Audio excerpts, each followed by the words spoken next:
With a 105-95 win over the Atlanta Hawks, the Boston Celtics have now won 8 games in a row. And Bobby, we got ourselves one heck of a matchup against the Philadelphia 76ers. I am Josue Pavon alongside Bobby Manning. But first, let's talk about this matchup, of course, Bobby. The Celtics were ice cold offensively. They really needed to pull together on defense, down by double digits once again against this Atlanta Hawks team. And that's exactly what they did in the second half. You had 38 points from Jayson Tatum. He had 16 in the third quarter. Really got things going. But more importantly, Bobby, in that fourth quarter, they really shut the door on the Atlanta Hawks. Yeah, we've seen this team blow it on offense late in games, and they didn't need to be great at offense in this one. They win that fourth quarter 18-17, grind out another team to about 40 points in the second half. This was almost the exact same game as the Nuggets game, essentially. You're down about 10 at half. You work your way back with a big third quarter. Tatum excellent in that third quarter, doing most of his work there, as you said. But late, you don't need to score. Your mistakes don't haunt you. I didn't think the Celtics were that good in the fourth at all, especially offensively with the mistakes that they made. But the Hawks just couldn't get anything going either against all this length, all the pressure and switching that's here with this Boston team. You're basically seeing the formula for this group. And to see fourth quarter mistakes not turn into a meltdown and the defense make up for all those issues is really encouraging, because the biggest issue with this team were fourth quarter collapses, and you had a collapse tonight there, but you still won. What do you think is the difference, though? Because I feel like offensively, yeah, sure, they were ice cold. Sure, the defense played a part in trying to steal that momentum that the Atlanta Hawks had. But what do you think is the difference in seeing this team string together, what was it, 6 consecutive stops in that third quarter? I mean, sure, when you got things going offensively, when you got the threes falling, I know Al Horford made at least a couple in that third quarter, Jayson Tatum, of course. You know, it's easy to sort of go back on the other side and put forth that type of effort. But this Atlanta Hawks team can really get going offensively. And someone like Trae Young, you know, for them to slow him down the way he did, and I say that with him even though he scored 30 points, but in that important stretch in the second half, what do you think it was that enabled the Celtics to put together all those defensive stops? Well, the big one was DeAndre Hunter going down, who's pretty big to everything that the Hawks do there with the 3 fouls at the beginning of the third there. That was huge, as well as just the overall, you know, I don't even know the word to describe it. Like, you can't go at anybody on the Celtics. This is a game of mismatches now in the NBA. Everybody's trying to switch and find the advantage. There are none with the Celtics in that 7-man rotation. It's unreal. Everybody has size. Everybody's long. Everybody can switch onto the perimeter. For the most part, the guards can play the post. So this Hawks team where Young's trying to find a guy on the wing and Lou Williams is trying to go at Rob and can't get a layup to go. I couldn't believe that play. And even going at a guy like DERRICK White isn't easy. You talked about Danilo Gallinari, too. Had a pretty bad game. His game's shooting over the top of smaller guys, and he couldn't find any in this game.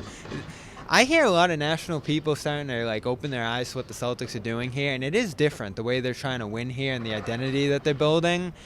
It's encouraging. It's fun, and it was really the only way that they could put themselves into a contention conversation this year. And now against two Hawks and Nuggets teams that were averaging 116 coming in, holding both to 40.5, that's pretty special what they did here. Well, Tuesday night's going to be a big test. And this is a game that we had sort of circled on our calendar way before we even knew someone like James Harden would be on this team. But now we're seeing a potential debut, James Harden debut at Philly, against this Celtics team, red-hot Celtics team. We got one heck of a matchup before the All-Star break. But I guess my question to you, Bobby, is how does the Celtics team carry that momentum into Philly? How does the Celtics team necessarily try to close out against a team like the Philadelphia 76ers, which have way much more firepower offensively than a team like the Atlanta Hawks? Well, Jaylen Brown's going to be crucial. 6 of 16 here. Big mistakes at the beginning of the fourth. He hasn't looked like himself for a couple nights. We talked about it on post-game. He needs to start making quicker decisions. He's in even more of an off-ball role now. But you don't want him traded, though, right, Bobby? No way. But that's a tease to that's a shot at the guys in the comments, the Celtics fans out there that are all over you during the post-game show. I said he's a bad fit with what they're doing right now, and it is. They're trying to make him make quick decisions on the wings, not giving him a lot of time to size up the defense, and he's missing a lot of the DERRICK White cuts and different things like that. He is hitting Rob well in the lob, so give him that. But what he needs to do against the Sixers is crack the lid open on Philly's defense. That's a defense that's hard to attack inside because Embiid's sitting there. He doesn't really move out of that center spot.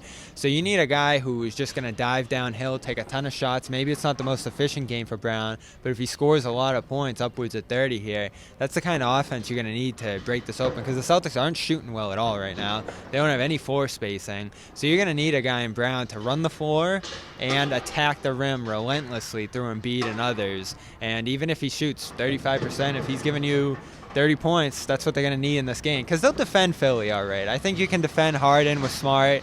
Rob and Horford have done well against Embiid now and in the past, and those two guys are trying to find some chemistry right now. So they're going to be in this game for sure. It's just whether or not they'll win because, listen, Embiid's the MVP right now. Ime certainly already thrusted the new guy around here everyone's talking about, DERRICK White. I mean, he's really thrusted him into the not only the rotation, but putting him in the game at the end, which is, in my opinion, made a difference in terms of what this team is trying to do defensively and the fact that he can guard multiple positions. Is that something you think that Ime will do again against the Philadelphia 76ers? For sure. I think that's the closing group. It was interesting. Grant was in there late in the fourth, and they switched it around 3:53. So there are some other looks, and he has talked about the fact that they can go bigger if they need to in that spot, maybe even play double big in some games, which I don't see much. This is the lineup that generally works against most teams. Tatum and Brown at the 3 and the 4, I think, is something that this team's been trying to get back to for a while now. You have two more traditional guards playing next to each other. The shooting's the question, though. Like, does shooting come back to haunt this team? It hasn't the last two games. They haven't done it well. DERRICK White in this one, 2 of 10. They still win. I'm very interested to see how a team can survive with no shooting. That's what we've been asking with this group all year. It's killed them earlier in the year. Now they're overcoming it because of the other strengths that they have as a team. But the ball movement looks good in that group. Steven's dream was having 5 guys that can make plays, and on that lineup you can. It's an encouraging starting unit. I saw Dave Dufour with the Athletics say, like, this closing 5 that Boston has here is really intriguing right now. So, listen, like, people's eyes are opening, Josue. The Celtics are really starting to intrigue some people, even outside of Boston. And that starting 5, the DERRICK White addition, just the way Tatum's playing at the primary guard spot, finding White again and again on the skip passes. It's impressive what they're doing right now. It really is. It's not just a soft schedule anymore. I'm glad you said that, Bobby, and I'll wrap up with this before we get out of here and enjoy our Super Bowl Sundays. John brought up a good point about this trade and what it means for Philadelphia. Losing 3-and-D guy like Thibault, losing one of the better 3-point shooters in the NBA in Seth Curry. Thibault's still there. Oh no, I'm sorry. Not Thibault, but just losing Seth Curry. Seth Curry's a big loss. Yeah. Right. Yeah, losing Seth Curry and I guess you lost a little bit of size. Simmons essentially. Well, Simmons hasn't been in the picture all year, but I guess my point is, you lost a little bit of shooting there. Defensively in the front court, somewhat you lost a little bit in that deal as well. But at the same time, the Celtics now, in my opinion, what Brad Stevens was doing when bringing in someone like DERRICK White is bringing in someone that can help you close, bringing in someone that can help you in the best-of-7 series. And if you do face a team like the Philadelphia 76ers, it gives you a shot. I mean, I guess what I meant to say also what John mentioned during the postgame show was that this defense is going to give you a chance to win every night tonight, right, on a nightly basis. And in the best-of-7 series, if you have guys in that sort of closer lineup that's really hard to defend or really tough to play against, it's going to give you a chance to give the Celtics a chance for guys like Tatum and Brown to close. Yeah, and listen, that was a question mark before. It was like, do you close with Schroeder? Do you close with Grant? Do you close double big? The question's not there anymore. You know who your 5 are. Right. Exactly. And Bobby will also be in the building Tuesday night at Philadelphia. Of course, CLNS Media will have you covered with plenty of articles on clnsmedia.com, plenty of segments, of course, and the Celtics postgame show that starts right after the game, so you don't want to miss out. Don't forget the Discord, too. We've been in there. Josue's joining soon. Yeah. He'll be in there, join the party late. But Jimmy's been holding it down. I'm sure he's in there right now as we speak. So it's been fun chatting with you guys so far. Yes, sign up on Discord. You can chat with us, of course. Send a bunch of funny memes. Bust our balls, exactly what usually happens from our viewers. The same thing you guys do in the comment section, but you get to do it to us one-on-one, and we'll interact with you as well. So if you haven't already, make sure you sign up for Discord. That's going to do it for us here at TD Garden. I am Josue Pavon. He is Bobby Manning, and we'll see you next time.